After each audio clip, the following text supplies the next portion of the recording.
మార్చి 1వ తారీఖున 2022 సంవత్సరంలో అక్రమంగా పిల్లలు విక్రయిస్తున్న ముఠాన్ని మనం అరెస్ట్ చేయడం జరిగింది. ఆ కేసులో 6 మంది చిన్న పిల్లలు మనం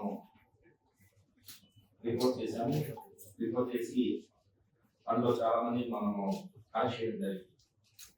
అరెస్ట్ చేసి వాళ్ళని జైలు పంపించడం జరిగింది. ఆ కేసులో బలగం సర్వోజ్ఞ ఒక లేడీ, తర్వాత మరో నలుగురు మహిళల్ని మనము ఆ సమయంలో అరెస్ట్ చేసి వాళ్ళ దగ్గర ఉన్న 3 పిల్లలను స్వాధీనం చేసుకుని తర్వాత 4 లక్షల రూపాయలని కూడా స్వాధీనం చేసుకోవడం జరిగింది. ఆ తర్వాత మళ్ళా ఒక 3 పిల్లల్ని రిపోర్ట్ చేయడం జరిగింది. అంటే మొత్తం 6 మంది పిల్లల్ని మనం రిపోర్ట్ చేసాం. 4 లక్షల రూపాయలని ఆ రోజు మనము రికవర్ చేసి 5 మందిని రెస్క్యూ చేసి 5 మందిని మనము అరెస్ట్ చేయడం జరిగింది. అయితే ఈ క్రమంలో ఆ కేసులో ఇద్దరు ఉన్నారు. ఒకరు బలగం సర్వోజ్ఞ ఒక లేడీ 31 years, అదేవిధంగా షేక్ ఫరీనా అనే ఒక లేడీ.